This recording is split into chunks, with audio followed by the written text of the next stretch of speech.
I should be saying something probably, huh?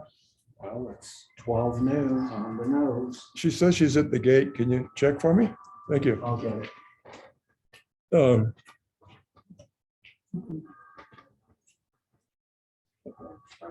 Good morning.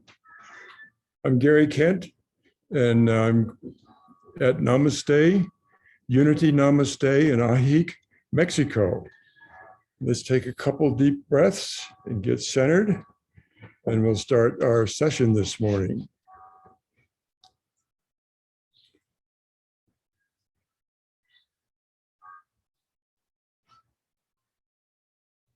I'm going to start out first by reading a prayer.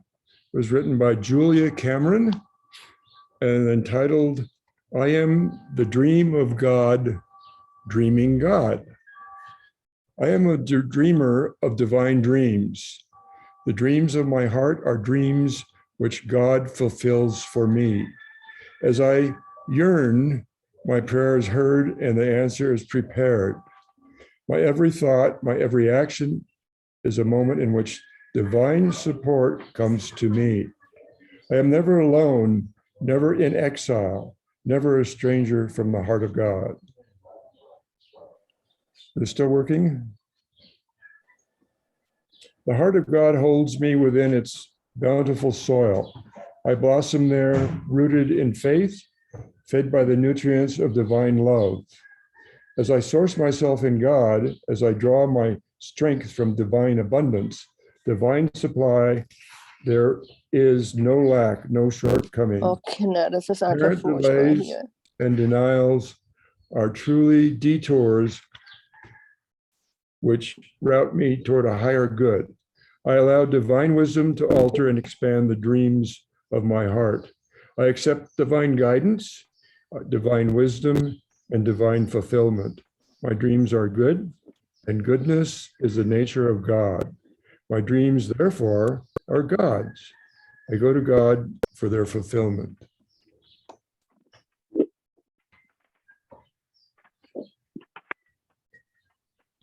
Next, I'm going to read from the Daily Word for Sunday, December 26th. The title of this piece is, My Inner Light Grows Brighter Through Faith. Pulling back a curtain in a dark room will drive the darkness out and flood the space with light. I remember this at those times when my life feels dark. I have the power to live from faith, which brings me out of spiritual darkness.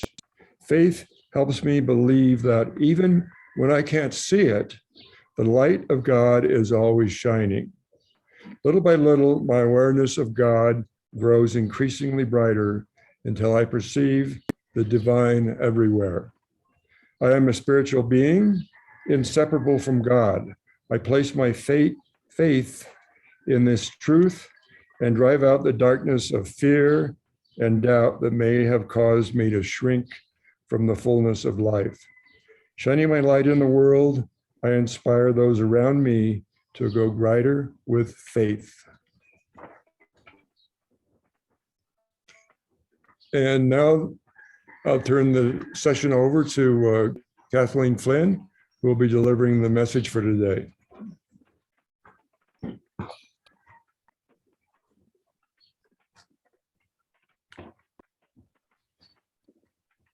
Thank you, Gary. I'm self-situated here. Good morning. So glad to see you. I want to remind everyone, if you would please, that's out in digital sanctuary, please look at your computer and see if you're muted. If you are not, please mute yourself.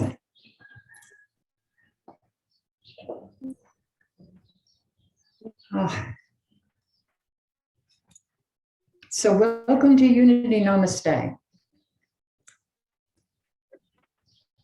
We are in Ajic, Mexico, and we ask you, or I invite you to remember that wherever you are in your spiritual path, you're welcome here and you're welcome here.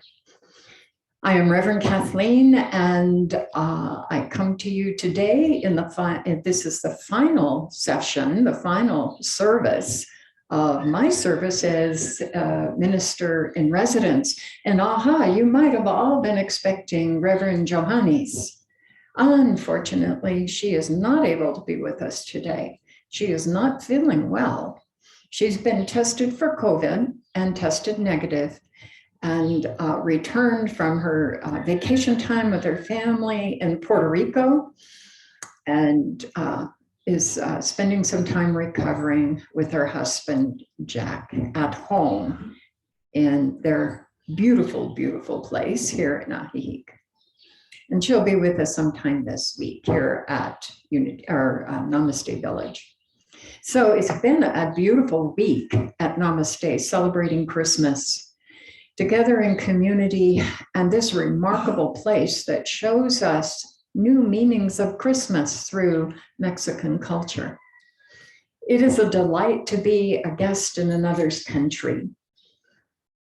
It is a delight to see how Christmas is celebrated here through music and gift exchanging and having wonderful conversations around the table. For many of us, and you, seem like time paused for sharing, for storytelling, and enjoying long overdue belly laughs.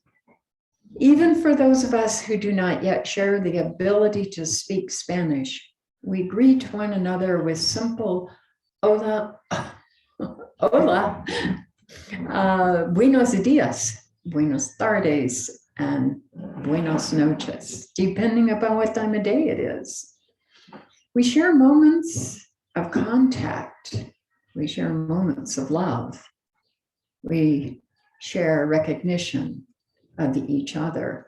We share seeing each other.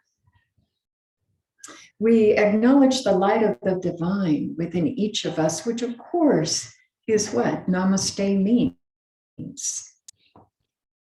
We are blessed as through this experience we know the divine again, only differently. We have rebooted our conscious awareness of other, and in it and through it, our heart expands. The Christmas celebration here moves forward into Epiphany, which is January 6th, and children in Mexico received gifts up until the 6th of January, which also commemorates or is, Epiphany is the time in which the wise men arrived at the manger. And Epiphany celebrates that arrival at the side of the cradle in which Jesus was laid. Some historians say about 3 days after he was born. So I couldn't help but think of this. I've heard it before and it kept coming to my mind, and I said, okay, Spirit, we'll put that in there, but I'm going to edit it a bit. I couldn't help but wonder if it had been 3 wise women instead. Some folks believe, according to Google, that they would have actually helped deliver the baby, and they would have cleaned the stable. They would have made a casserole, and they'd likely have brought more practical gifts. But then, what would be the metaphysical interpretation of that? And that's what we've been doing for the last month, for the last 4 sessions. We've been talking about the metaphysical story of Christmas. And we've covered all the symbolisms.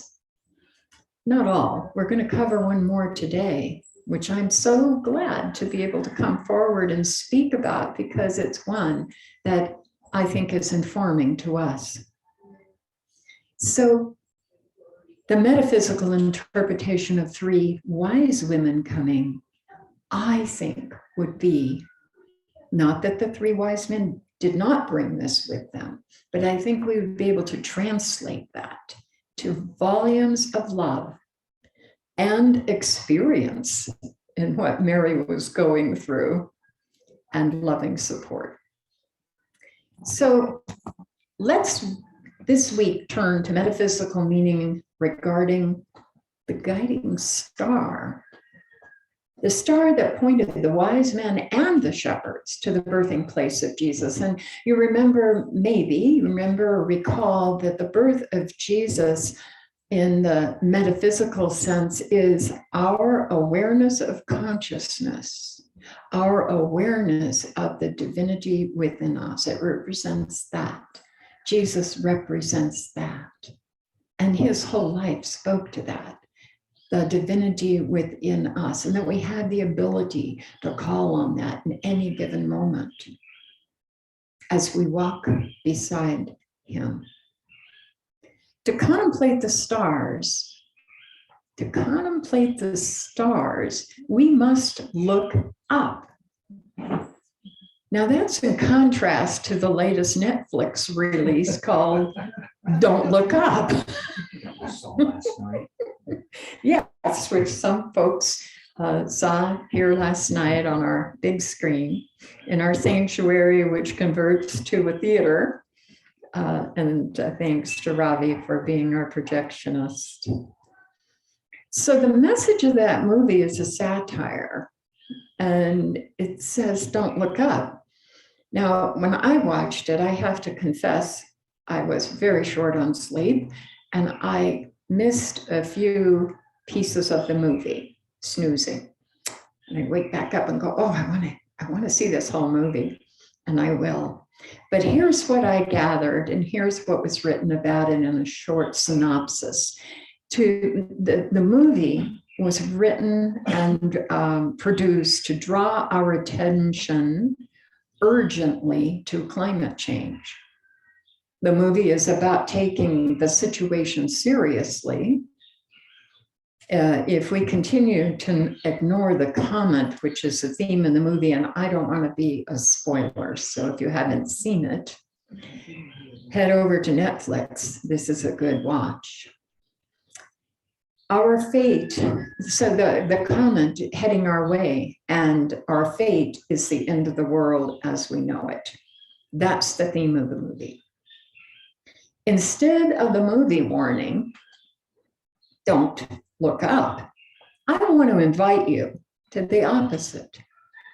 I want to invite you to look up, to see the stars. And here's why. If we continue to ignore the possibility within us and refuse to claim the divinity we are, we miss the opportunity to create a different trajectory for our life and for Earth. The stars point us in the direction of inner knowing, inner relationship, our relationship with the divine.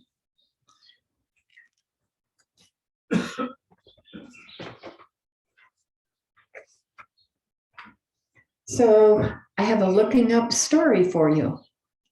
Okay. This one is a personal experience story that I want to share. And I want to just get things in order here before I do that. Thank you very much for your patience. Okay, looking up. Everybody try that. Just look up. Look up here. It's really, really, really good for us in those wrinkles that get here. It's a good exercise. So, remember the last time you stood under the night sky? Oh, head arched backward, gazing at the starlit universe, recognizing constellations. Awe-inspiring it is. And having lived in the North Country for so very many years, more than 2/3 of my life, I also remember that looking at the night sky generally has the same effect in silence as a new falling snow Have you ever noticed that first snowfall when everything gets so silent? It truly does. And if you're back in snow country again, stand outside during the snowfall and listen to the silence. Now, during my chaplain days, we worked on call shifts. That meant that my cell phone might ring any time of the night. The most popular time seemed to be 2 or 3 in the morning. It would be a patient care unit nurse or the ER nurse calling to request support for a family or a patient facing a dire situation. Those calls generally started out with, "Sorry, chaplain, for waking you. We have a," and she would say, she, he, they, would give, and she would give me a little more information about the situation. I would say thanks, be there in 15, hang up, and dress to leave. And I would do that kind of hurriedly.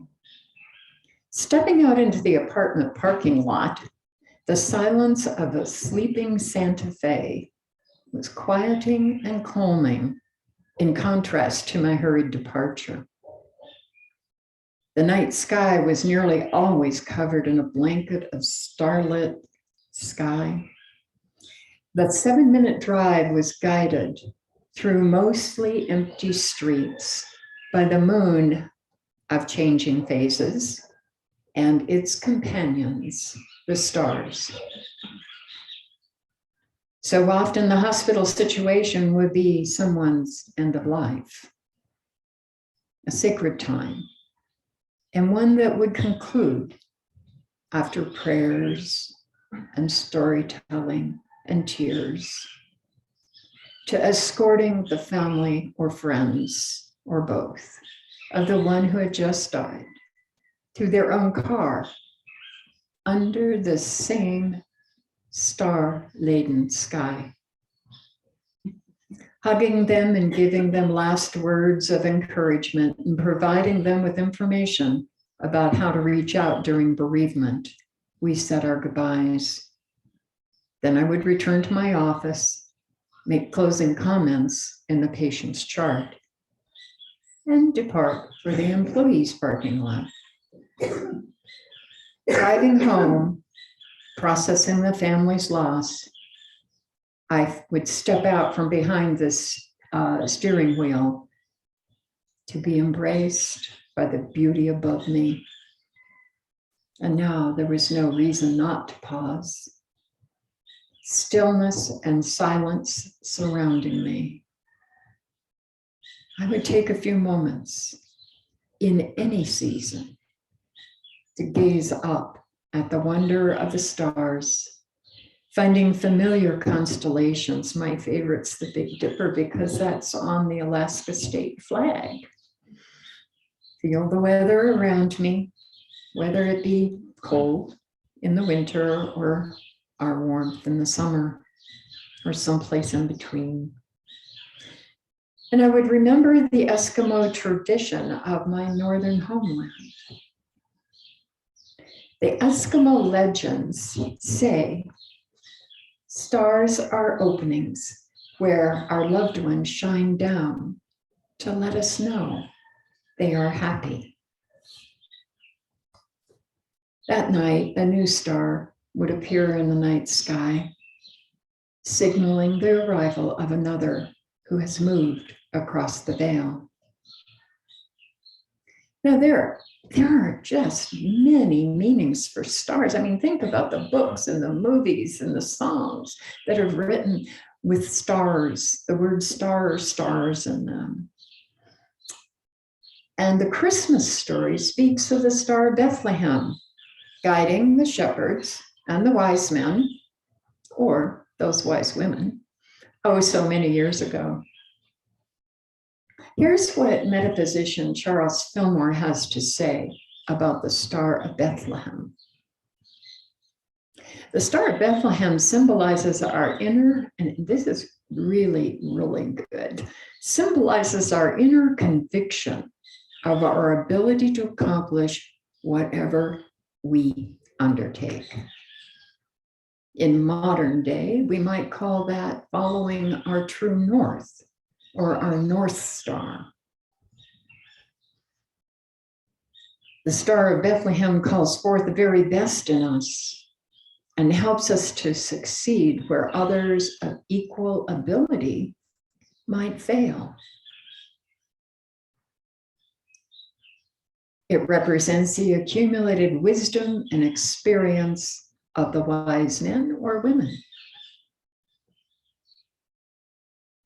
And in keeping with today's daily word, the Star of Bethlehem represents faith in one's destiny to do the will of God. And I'm thinking in that moment that the star guided the shepherds and the star guided the wise men. And their arrival, that every year we get the ability to commemorate the birth of the will of God within us. The will of God. The only thing that would be missing is our willingness, our own willingness to accept the will of God. And the meaning of the Star of Bethlehem points us to the meaning of the wise men's gifts of gold, frankincense, and myrrh. Now, remember last week we metaphysically interpreted that in these three gifts, the words flowed through me to you. I am a creation of oneness, filled with spiritual abundance, the only kind of abundance that really matters, and reflected in the beauty of my own true nature that attracts love, peace, and bliss for eternity. Now, I'm not even going to take that apart because there's not time. We did that last week. I want to continue to say stars twinkle and they are silent. Stars shine without disturbing the dark. They show us the way or guide us, not forsaking their hushed quality. They silently point us. And in the original creation story in Genesis chapter 1, verse 3, they were so important to be right up front. They are mentioned in the creation of the sun and the moon, the creation of light itself, the sun for the day, the moon for the night, and the stars with the moon.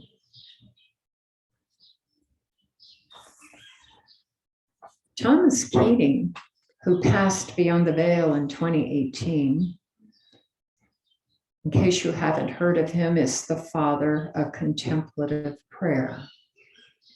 If you've heard that term, it's a movement about prayer, and it's been around for quite some time, and he started it. It is said in his passing that he modeled for us the incredible riches and humility born of a divine relationship that is not only possible, but is already the fact in every human being. We are born with that capacity. Unity principle talks about the spark of divinity in everyone, that we have that we are born with it. Father Keating now shines this light from the heights. He's another star of the Eskimo legend. And he continues to guide us in these words about shared silence. In every ministry, and we are a ministry, Unity of Namaste Ahihik, but also our community is a ministry, Namaste. In every ministry, one is giving something to someone else. In shared silence, one is giving oneself. Think about our group meditations in the morning and in the evening. Sharing interior silence is the giving of one's inmost being to another. When one does this in a group, everyone shares everybody else's level or degree of interior silence. Thus, everyone in the group tends to move to a deeper place than when alone and relying on one's own limited experience. So have you had that experience meditating in a group? I mean, I've even had it when we have been together for contemplative prayer on the internet, over Zoom.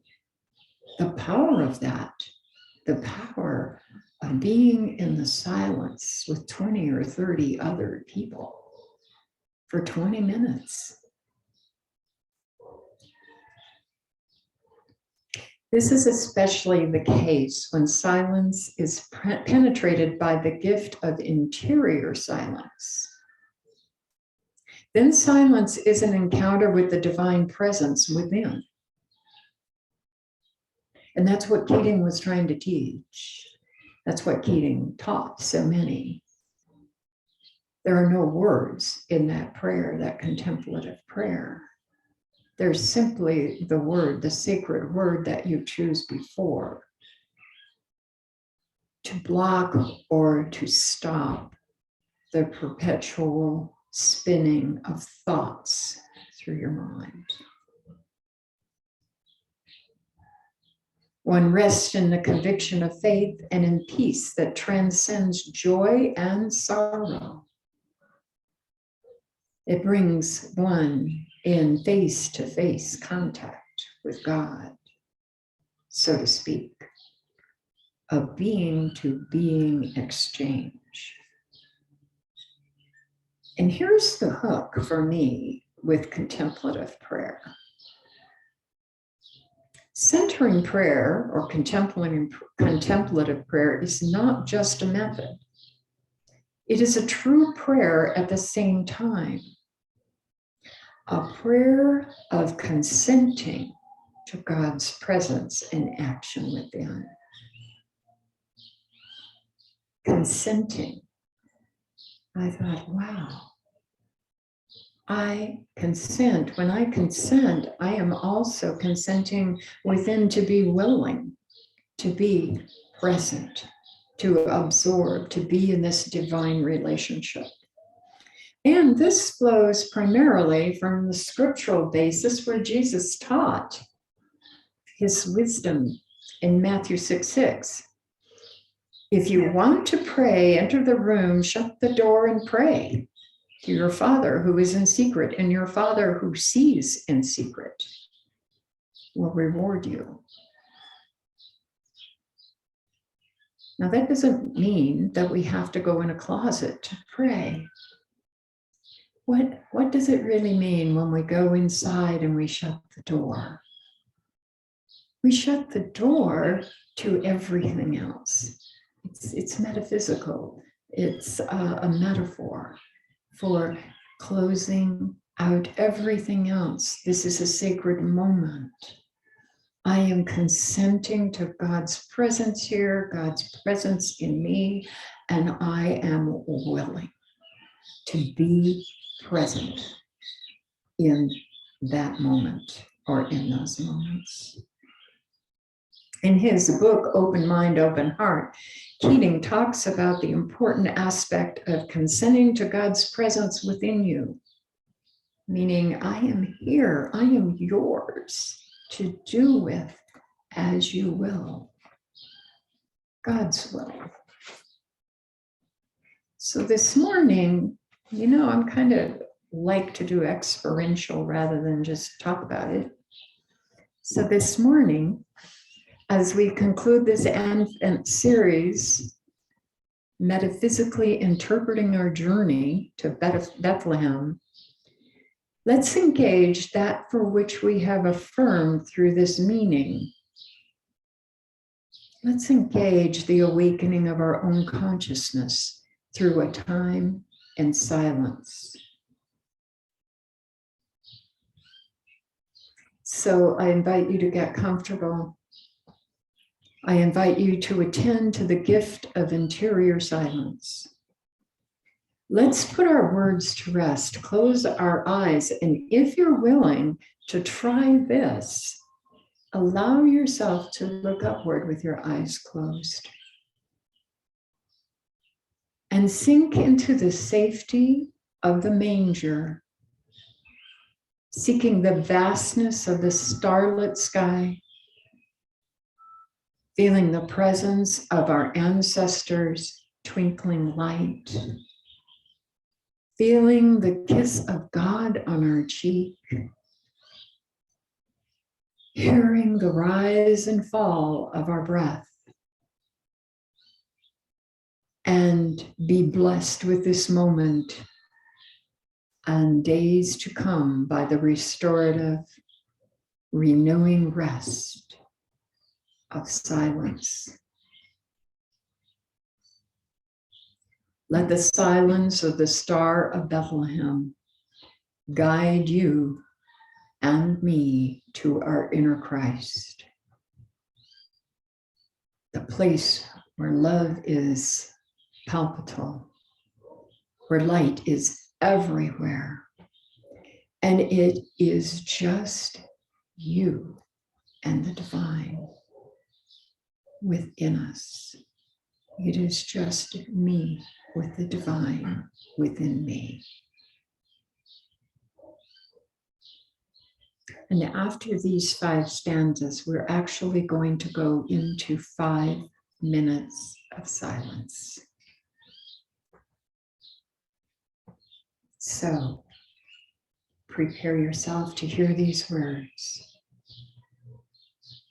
Be still and know that I am God.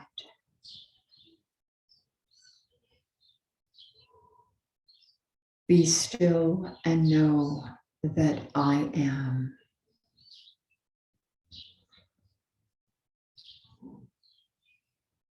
Be still and know.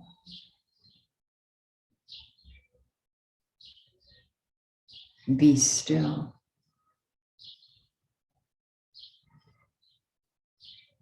Be.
I invite you to return to the present moment.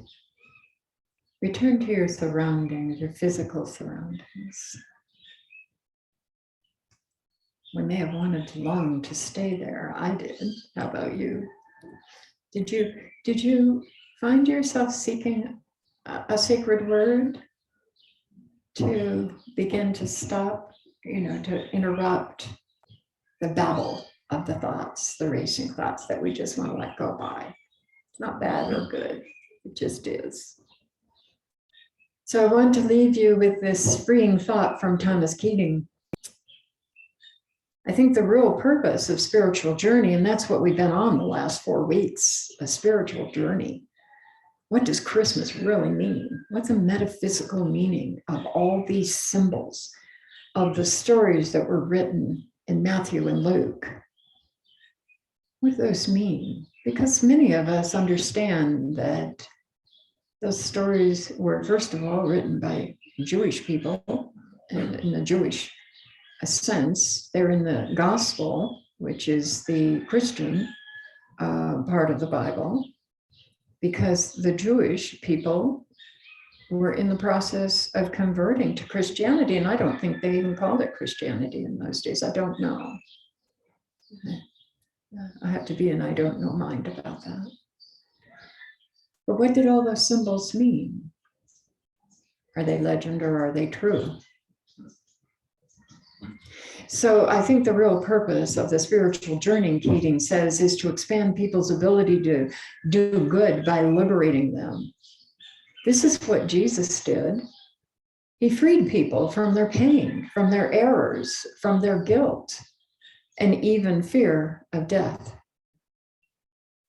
Then he sent them back to their families and to society and to their communities to live in relationship and live lives of freedom and wholeness.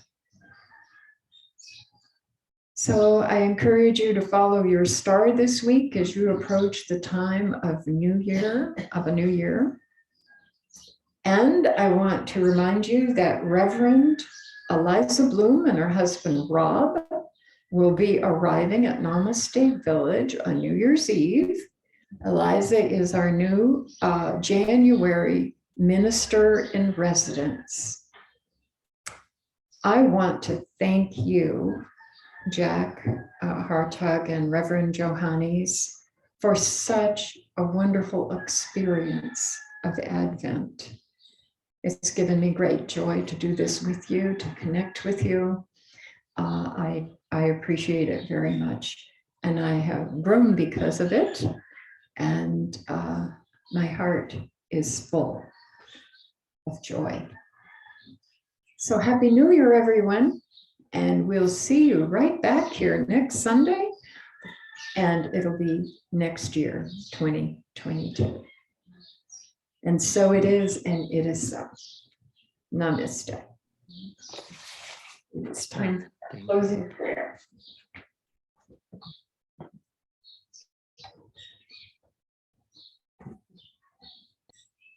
There it is. Thank you, Ravi. And I appreciate that this prayer is printed isn't exactly the way we say it, so please follow along as you know it. It's all good and it's all right. There's no wrong to this. The light of God surrounds us. The love of God enfolds us. The power of God protects us. And the presence of God watches over us. Wherever we are, God is, and all is well. Well, true to form, that's the way it was written. We've amended it many times over. Happy New Year.